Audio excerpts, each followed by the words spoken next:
In this video, I'm going to be showing you my method of painting deciduous type trees. I know that whenever I started out painting, I really enjoyed watching other people paint as a means of learning how to paint myself. I still like watching other people paint on YouTube and things like that. So I hope this can be of some benefit to you.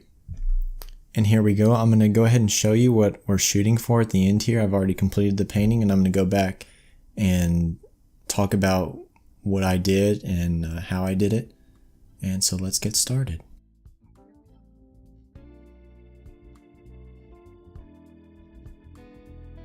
As usual, I'm beginning things with a sketch of the general shapes of the two trees I'm going to be painting, and then heading right into the blocking in phase.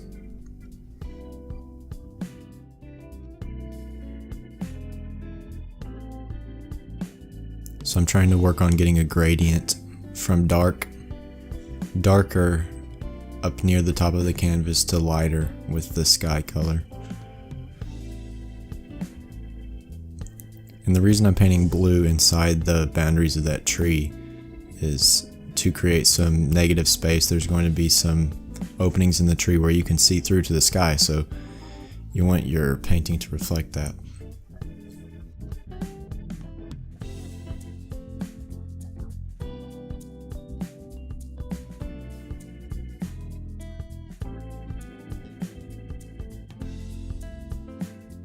Now I'm blocking in the tree, being careful not to cover up too much of that blue space that I left.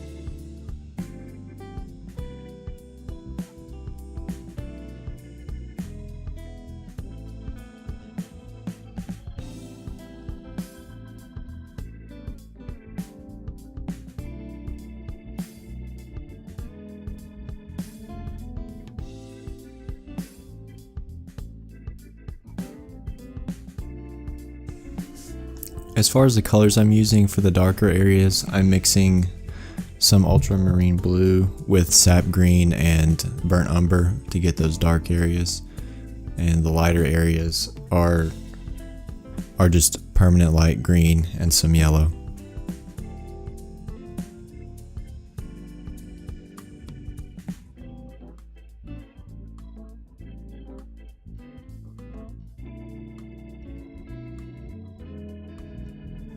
And then at times I'll add some burnt sienna to the leaf colors to warm it up a little bit.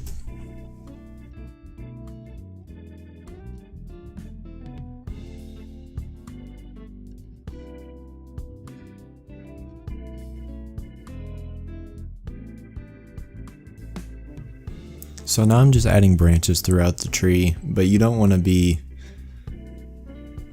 branches to be too dense. Just give some indications that they're hidden there among the leaves.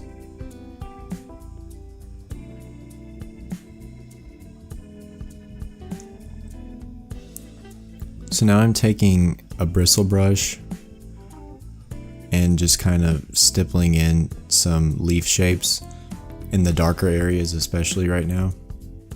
So using that sap green, ultramarine blue, burnt umber combination. And then over here on the lighter areas using the permanent light green, yellow, and burnt sienna.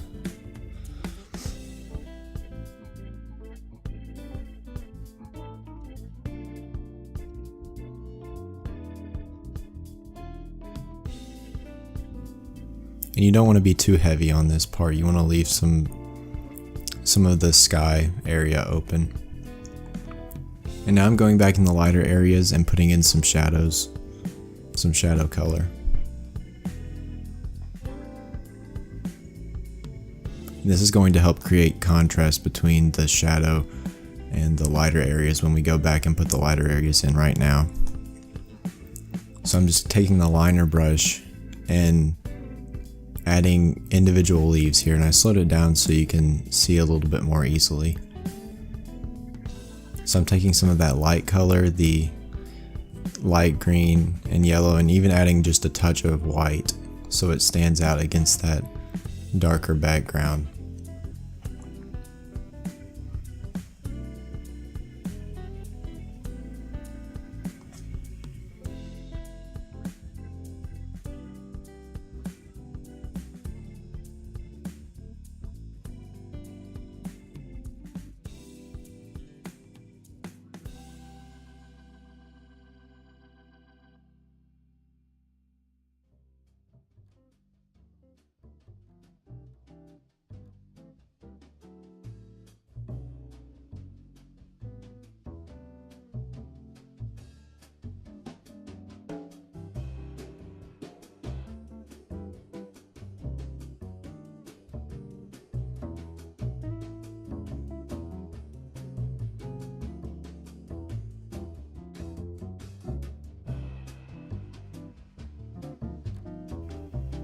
So now I'm kind of adding some overhanging leaves into the empty space of the sky here and there. And this gives some realism to the tree, because a tree is not all neat and tidy and confined to the little space. It's going to have branches reaching out farther than other ones.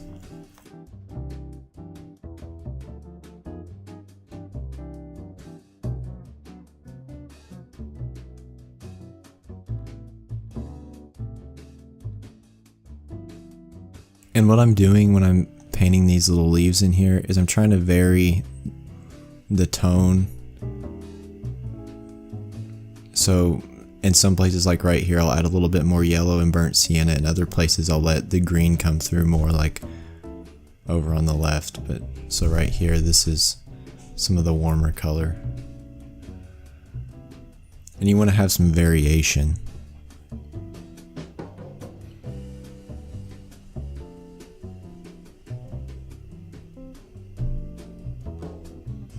Which that was key for me learning how to paint trees. You don't want the whole thing to be monochromatic, to be different shades of the same green tone.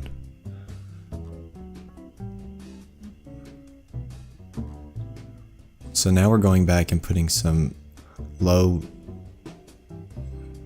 light areas, some shadow areas that kind of are sticking out here to add a little bit more depth.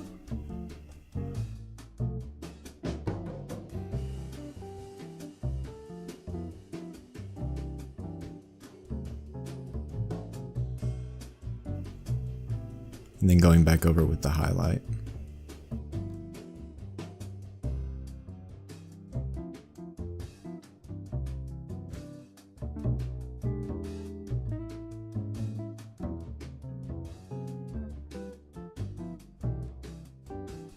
So now I'm matching the sky color that I've already done, and I'm going to go back and paint some negative space into the tree area. So you can see I'm kind of sharpening those areas where the sky is coming through, and that can be helpful to create some depth. And I'll be coming back to that every once in a while. Now we're starting on the smaller tree, using the same technique with the leaves that we did on the larger tree. And don't cover the whole tree with these leaves in a uniform way. You want to add some variation to create depth. So leave some negative space in the dark areas.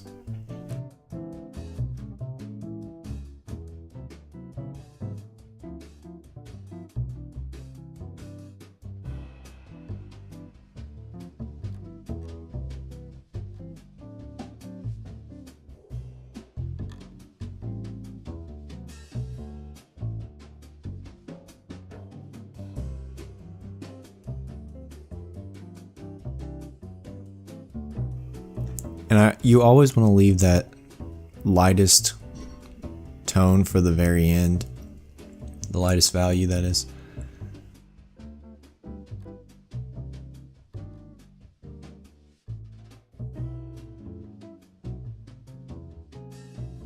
And then you can go back and add some of the shadows again.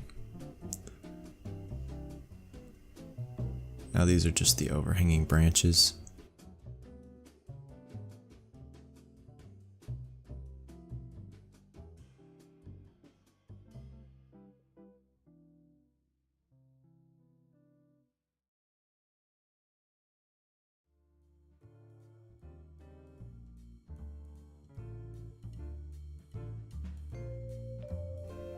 And here I'm going back in with the sky color to fill in some of those holes, or actually create the holes.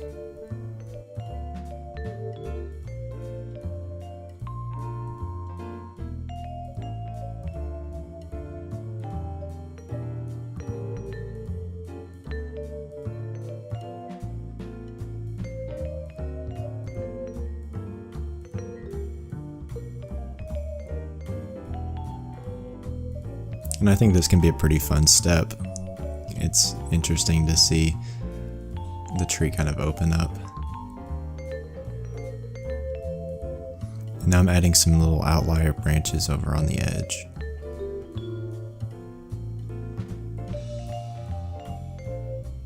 And some through the holes in the tree, through the negative space where the sky comes through.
Now just adding a little highlight on the tree trunk.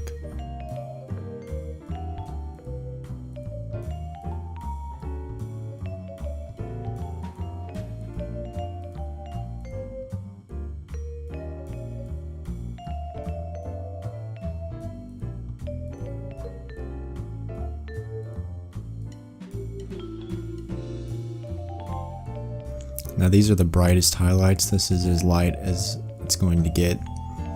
As much white in the paint as you're gonna have. Let me save this for the very end.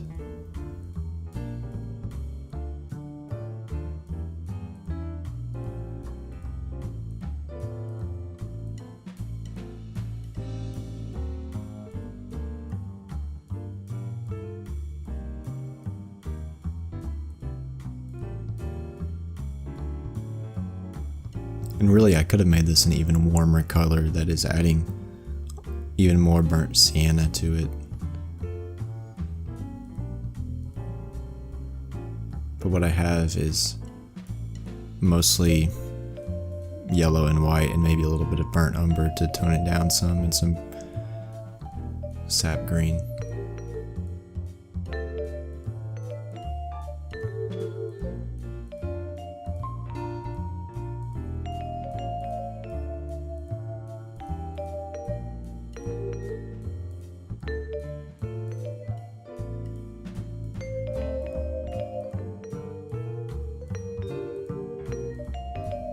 There you have it.